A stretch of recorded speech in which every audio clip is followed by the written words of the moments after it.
The Galactic Council chamber fell into stunned silence as Ambassador Kendall's words echoed through the crystalline halls of the Nexus station. Her dark eyes, usually warm and diplomatic, had turned to cold steel as she stood before the assembled representatives of 47 species.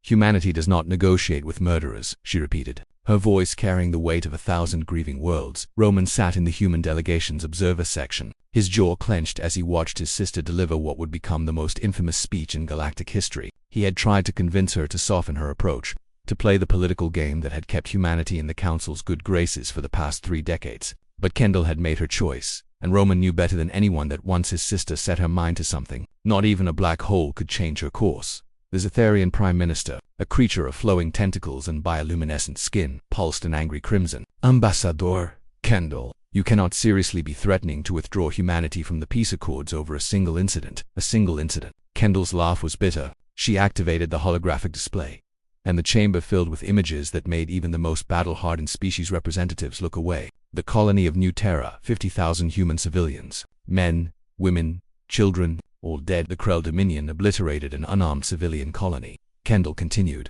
her voice shaking with barely contained rage. "They didn't target military installations. They didn't issue warnings. They jumped into the system and glassed an entire moon in 14 minutes. And now you ask us to come to the negotiating table, to discuss terms and reparations as if credits and resources can bring back the dead." The Krell ambassador, a massive reptilian creature with scales like obsidian armor, rose from his seat. The colony was established in disputed territory. The Dominion had every right. Roman was on his feet before he realized he was moving. "Right, you want to talk about rights?" His voice cut through the chamber like a blade. Security protocols be damned. He wasn't going to sit silent while his niece's name was buried in bureaucratic justifications. Little Maya, only 7 years old, who had sent him a drawing of the New Terra sunset just days before the attack.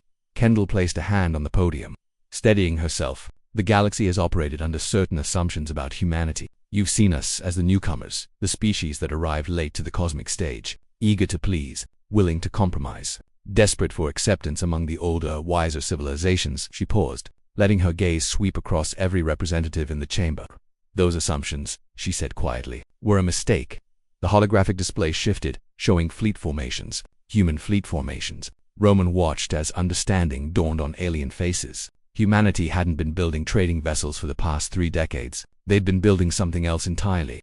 15 battle fleets, Kendall announced, each one capable of projecting force across multiple star systems. The HMS Retribution, our flagship, carries enough firepower to crack a planet. Not glass it, crack it. We've spent 30 years studying your weapons, your tactics, your histories, and we've built our military doctrine around a single, terrifying premise. The Zetharian Prime Minister's bioluminescence had faded to a sickly gray. "What premise?" "That one day, we might need to fight all of you at once."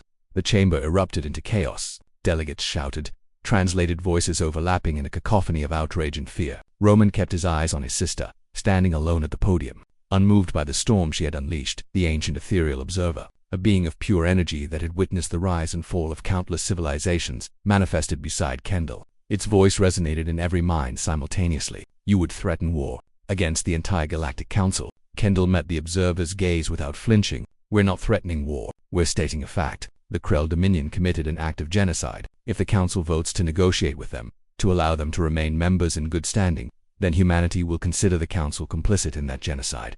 And then," the observer asked, "and then we'll do what we should have done the moment we discovered we weren't alone in the universe." Kendall's voice softened, but somehow that made it more menacing. "We'll take care of our own, by ourselves, and heaven help anyone who stands in our way." Roman watched as his sister downloaded a data package to every terminal in the chamber, evidence, decades of it, proving that the Krell had planned a New Terra attack for months, that they'd deliberately targeted the colony when it was at maximum population, that this wasn't an accident or a military miscalculation, it was premeditated murder. The Krell ambassador's scales had gone pale. Around the chamber, delegates were reading the evidence, and the righteous indignation was draining from their expressions, replaced by something else, something that looked like fear. "You have one galactic standard week," Kendall announced. "Vote to expel the Krell Dominion and turn over those responsible for the New Terra massacre for trial, or humanity withdraws from the Council and all associated treaties, including the non-aggression pacts." She gathered her materials, nodded to Roman, and walked toward the exit. The human delegation followed, leaving behind a chamber of shell-shocked aliens. In the corridor outside, Roman caught up to his sister. "Kendall, are you sure about this? They might actually vote against us." She stopped, and for the first time since New Terra, Roman saw tears in her eyes. Maya loved drawing sunsets, she whispered. Did you know that every sunset on New Terra was different because of the moon's atmosphere? She was collecting them all. Roman pulled his sister into a hug as she finally broke, the weight of 50,000 dead pressing down on her shoulders. They'll vote correctly, she said, pulling back and wiping her eyes, because for the first time, they understand something important about humanity. What's that? Kendall's expression hardened again, that steel returning to her eyes. That we mean what we say always, and if the galaxy wants to harbor murderers, then the galaxy can burn behind them. Through the chamber doors, they could hear the emergency session being called to order. The vote would come within hours, not days. The galaxy was learning a lesson humanity had known for centuries. Justice delayed is justice denied. And humanity, it turned out, was willing to go to war over that principle. The age of human diplomacy was over. The age of human justice had begun, and the galaxy would never be the same.